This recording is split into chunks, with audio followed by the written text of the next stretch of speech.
కథాభిమానులకి స్వాగతం. ఈరోజు వినబోయే కథ చోరీ. రచయిత బమ్మిడి జగదీశ్వరరావు గారు. సుమారు 500 కథలు, 100 జానపద కథలు, 25 వరకు పిల్లల కథలు రాశారు. వీరి కథలు రెక్కలగూడు, పిండొడెం, దేవుళ్ళు, దెయ్యాలు, మనుషులు, మట్టితీగలు, హింసపాదు, రణస్థలి, మనువాచకం అనే సంపుటాలుగా విడుదలయ్యాయి.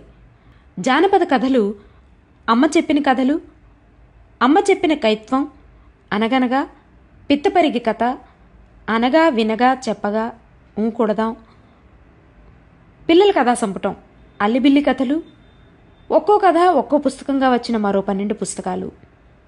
జాతీయాల మీద పురాణ పదబంధాలు అనే పుస్తకం, పిల్లల సమస్యల మీద ఈ పెద్దాళ్లున్నారే నువ్వేమిస్తావు అనే పుస్తకాలు వెలువడ్డాయి. కొన్ని కథలు హిందీ, అస్సామీ, బెంగాలీ, కన్నడ భాషల్లోకి అనువాదమయ్యాయి.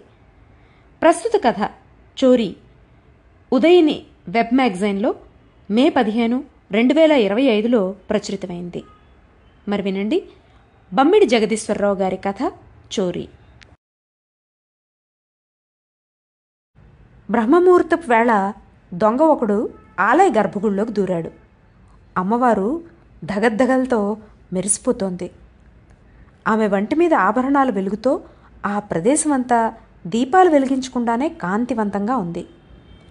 2 చేతులతో అమ్మవారి పాదాలని ముట్టుకొని కళ్ళకద్దుకొని తాకిన తన చేతుల్ని అంటూ ముద్దు పెట్టుకున్నాడు దొంగ. అమ్మవారు చూస్తుండగా ఆమె ఒంటి మీద ఒక్కో నగ ఒలిచి గుడ్డలో వేస్తున్నాడు. తప్పితే ఆమె కళ్ళల్లో కళ్ళు కలపలేదు. దొంగ ఏకాగ్రతతో తన పనిలో తాను నిమగ్నమై ఉండగా, నీకు భయం లేదా అడిగింది అమ్మవారు. అమ్మ దగ్గర ఎవరైనా భయపడతారా అన్నాడు తప్ప తను చేస్తున్న పని ఆపలేదు దొంగ. మీ అమ్మ నగలైతే నువ్వు ఇలాగే దొంగతనం చేస్తావా అడిగింది అమ్మవారు. లేదు, అమ్మ కదా అడగకుండా ఇస్తుంది, ఇవ్వకపోతే గొడవ పెడితే ఇస్తుంది, కాదంటే పెళ్ళం బిడ్డలను తంతే చూడలేక ఉన్న పెసరేదో పడేస్తుంది, నీ చావు నువ్వు చావు అంటుంది, అయినా నాకు అమ్మే లేదు తేలిగ్గా అన్నాడు దొంగ. దేవుడి సొత్తు దొంగలాడితే పాపం కదా అంది అమ్మవారు. ఏ సొత్తు పాపందో పుణ్యందో నాకన్నా నీకే ఎరుక. భక్తుల పాపుణ్యాలు లెక్కలగట్టి తీసుకుంటే గుళ్ళన్నీ మా గుడిసెల్లాగా అయిపోతాయి. అప్పుడు దొంగతనానికి ఇక్కడికి వచ్చిందినే కాదు అని ఆగి మళ్ళీ అన్నాడు, పెళ్ళాం బిడ్డల్ని ఆకలితో పస్తులుంచిన పాపమే. అది కాదు, ఎవరి ఇంటికో కన్నం వేయడం మానేసి ఇలా గుళ్ళో దూరితే రేపు ప్రజలు ఏమనుకుంటారు అడిగింది అమ్మవారు. అమ్మవారికి శక్తి లేదని మాత్రం అనుకోరు అన్నాడు దొంగ ఆమె కాలి వెండి పట్టీలు తీస్తూ. రేపు నిన్ను పోలీసులు పట్టుకుని సొత్తంతా రికవరీ చేస్తే? అమ్మవారి మాటకు, నీ మహిమ అనుకుంటారో లేదో నాకు తెలియదు కానీ సొత్తంతా రికవరీ చేసినా నీకైతే పోయిందంతా తిరిగి రాదు. పాత అనుభవంతోనేమో నమ్మకంగా చెప్పాడు దొంగ. ఆ మాటకు అమ్మవారు కొద్దిసేపు నిశ్శబ్దంగా ఉండిపోయింది.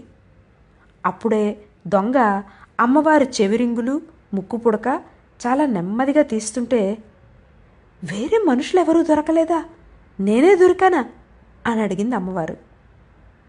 మనుషులైతే ఇలా ఒలిస్తే ఊరుకుంటారా అమ్మా? హాలు మీద కదలకుండా బుద్ధిగా ఉంటారా? అట్లాగుతారు ఇట్లాగుతారు. ఆ కంగారులో చెవిలోవో ముక్కులోవో లాగితే కుట్లు తెగి రక్తం వస్తుంది. ఆ రక్తం చూసి ఏడుస్తారు, మొత్తుకుంటారు, కళ్ళు తిరిగి పడిపోతారు. అప్పుడు మనమే వాళ్ళ ముఖాన్ని నీళ్లు కొట్టాల, కాదంటే అరుస్తారు కరుస్తారు, తిరగబడి పొట్లు పడతారు. తెలుసా, అసలు దొంగతనం చేసామని ఆనందమే ఉంచరు, అంత వైలెన్స్ అవసరమా తల్లి అన్నాడు దొంగ. అమ్మవారికి నోట మాట రాలేదు, బేలగా చూసింది. నగలన్నీ మూట కట్టుకుని వెళ్ళబోతూ అమ్మవారిని చూసి ఆగిపోయాడు దొంగ. నిరాడంబరంగా ఉండడం చూసి, ఇప్పుడు నువ్వు అచ్చమ్మ అమ్మలాగా బోడిగా ఉన్నావు, నీలాంటి తల్లులు భూమి మీద ఎంతోమంది ఉన్నారు, నీ బంగారం నీ ఒంటి మీద ఉంటే ఏటి, మా ఇంటిల్లి పాది కడుపులో ఉంటే ఏటి, దొంగ మాటకి అమ్మవారు మూగదానిలా చూసింది.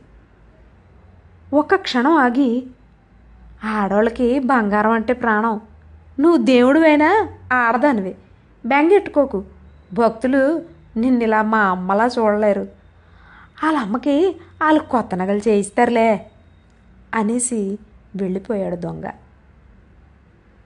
కొనమాట అమ్మవారి చెవుల్లో గింగిరాలు తిరిగింది. నగలు లేని అమ్మవారికి భారం దిగినట్టయి ఒళ్ళు ఎందుకో చాలా తేలిగ్గా అనిపించింది.